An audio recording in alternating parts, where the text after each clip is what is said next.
All right, everybody. This is Professor Hamner, Firearms 101. Let's get into this cleaning today. All right. Today I'll be cleaning my Smith & Wesson M&P Shield Plus. First, I'm going to start with my gloves.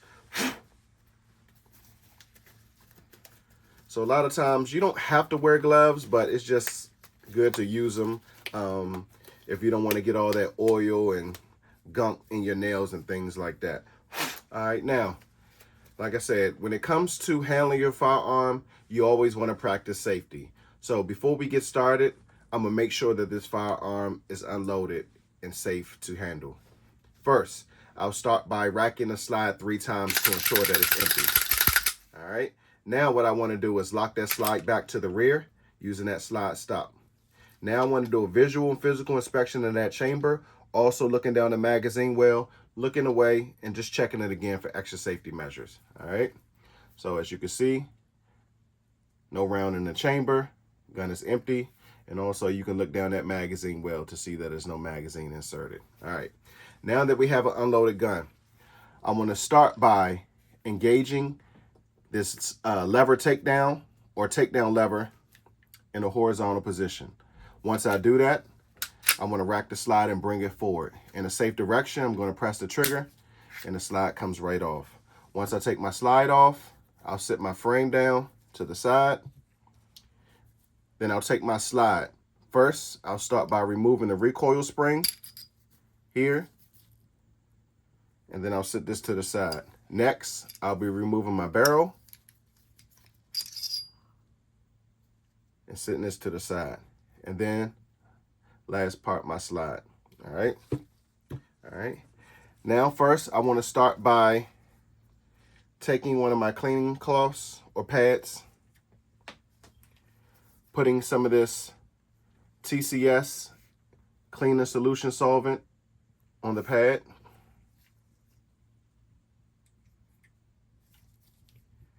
Then I want to take my barrel and just move that all around, work that in to get rid of all that carbon and lead that might have built up. The most attention you want to spend is right here, all right? Right on that chamber lever. All right. Then what I want to do is I'm going to take my jag, get another cloth or patch, put some solvent on that, wrap this around my jag, and then I want to send that down the barrel to clean that a few times. All right. All right, cool, just like that. Notice, not too dirty. It's been cleaned a little while ago. This is the gun I always use for my concealed carry classes, the one I use the most. So it does get a lot of use. So I try to clean it as often as possible. All right, next, I can use one of these too. I can put a little solvent on here, wipe down my recoil spring. Or what you can do is put a little solvent on your brush, and then you can brush down in that recoil spring, breaking up any loose carbon or lead buildup that might be in there. And like I said, if you have real stubborn buildup, you can always use a copper or brass brush to do that. All right, once I get that done, I'll take my slide, put some solvent on here, and then I want to get down in that slide real good. Coat that real good, break up any carbon or lead that might have been built up all on that slide. All right.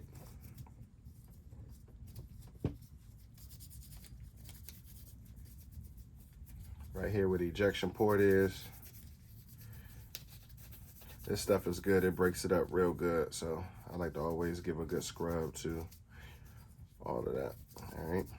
Notice my slide has ported barrels, or I'm sorry, ported slide. So basically, I can take some solution, solvent, put on a Q-tip, and take that Q-tip to get down in those hard to reach spots. All right, get in there real good. Then I can also take this Q-tip, get along here, really good. Get down where that firing pin is. Carbon might build up.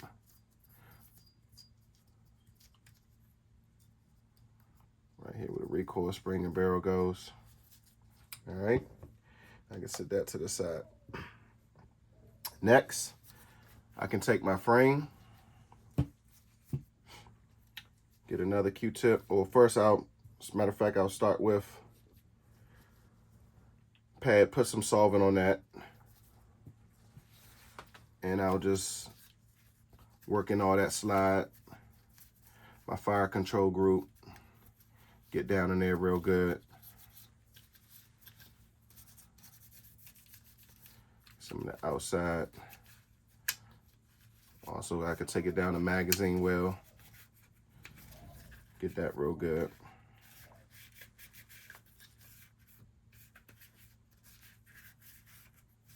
All right.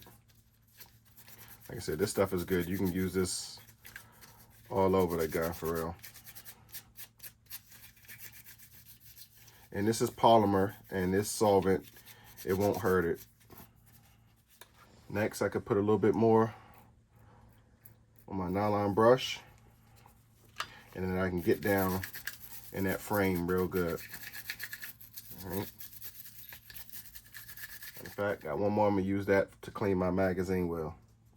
I'm sorry, not my magazine well, my magazine follower. Sorry about that.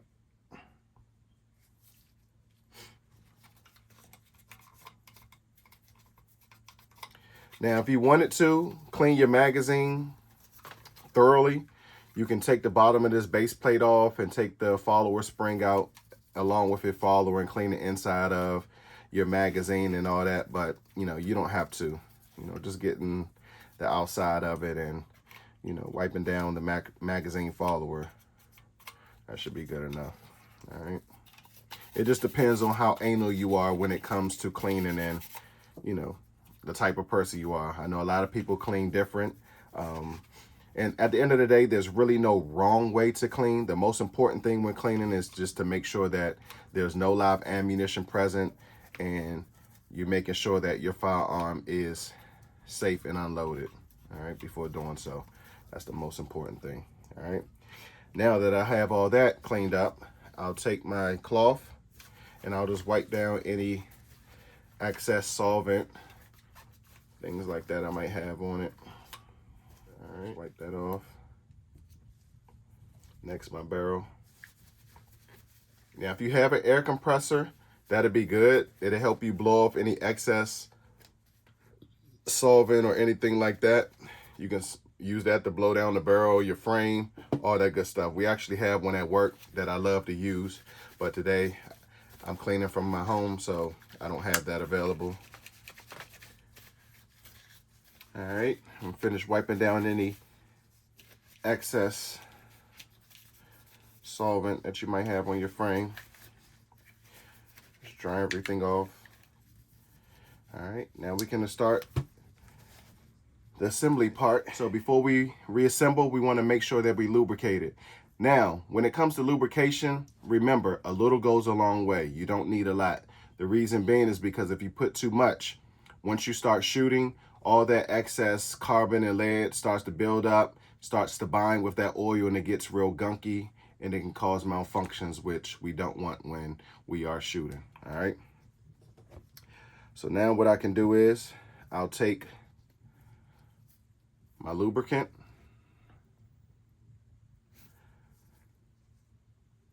I'll start with my barrel. I'll put a couple drops on my barrel, just like that. Then I'll take my fingers and I will basically get all that in there real good, all right? Anywhere where it's metal friction and things like that, you just want to make sure that is properly lubricated. All right. And like I said, a little goes a long way. You don't need a lot. All right. Any excess oil that you might have, you can always wipe it off with a cloth. All right. So now that we got that, I also take the oil, put a drop right here down in my frame where that barrel comes in contact with. Use my finger, and I'll just wipe that oil down in there. All right. Get that real good. All right. Next, I'll take a Q-tip, put a little oil on the Q-tip. All right. Or if you have one of those little needle nose oil dispensers, you can use that. So I'll put a little oil along this part. Like I said, oil down here. All right. Get all that good. Then I can use the Q-tip and run it along the actual rail of my slide on both sides. All right. Run that along, try to get that in there as good as possible. All right. Now that that's done, I can take this same Q-tip and just oil my guide rails. Notice I have two up front. And if you look at it, you can notice where it's been friction from metal on metal. So you just want to lightly lubricate that. The front one, the front two, and the rear two. All right. Now I can put that to the side. Now I can take my barrel. Like I said, any excess oil, you could just kind of dab it a little bit just to, you know, just get all the excess off. All right. Now what I want to do is I want to take my slide, put my barrel in, just like that. All right. Next, I want to take my spring. Notice your spring, if you think about kind of like a battery where it has the bump side as far as the plus side and the bottom part as far as the minus side, I want to take that plus side or that part with just a little bump, and I want to put that right into this hole right here. All right. So it goes in there just like that. Now notice this recoil spring is under tension. So once you get it in there, you'll just put it under tension and you can place that right on your barrel. All right.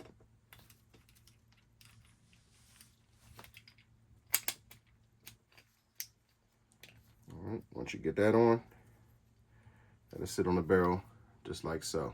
All right. Now, when it comes to reassembling, first, I want to have my slide basically in the vertical position and along with my frame. And I'm going to take my slide and I want to make sure I catch those first two guide rails just like this. Come straight down nice and easy. Just fit that on just like that. Come straight all the way back. All right.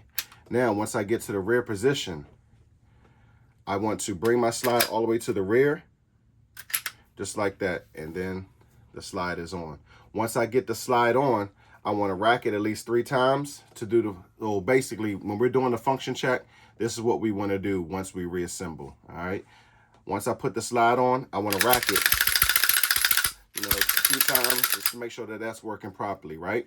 Now, if your firearm has a manual thumb safety like mine does, what I first want to do is I want to engage or activate that manual thumb safety. Once I engage or activate that manual thumb safety in a safe direction, I want to attempt to press the trigger.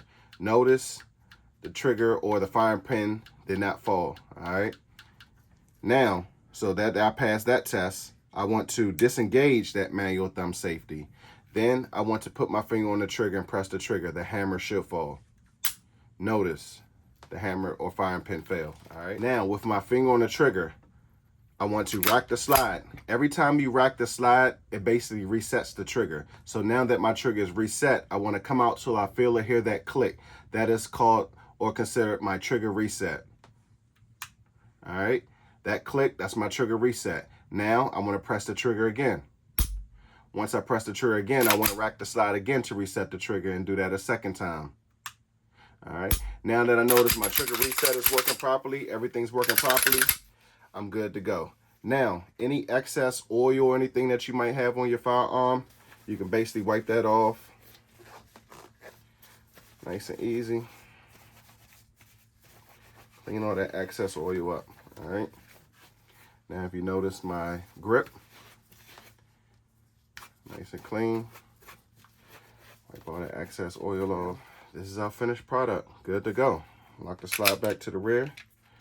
Notice the barrel has a nice lubrication on it. Nice and clean. All right. Let me know down in the comments, how often do you guys clean your firearm, or how often do you think you should clean your firearm? At the end of the day, there's really no right or wrong answer. It just depends on, you know, a lot of times people run their guns until basically the gun just becomes too gunky to where the slide might be out of battery often, or, you know, they just getting a lot of failure to fires and things like that. So at the end of the day, the choice is yours. Most important thing is to ensure that it's safe and no firearm or no ammunition, I'm sorry, is present when you are cleaning your firearm. All right. And there you go, finished product. Smith & Wesson M&P Shield Plus. All right. So I hope you guys enjoyed this video. And until then, stay safe and blessings to you all.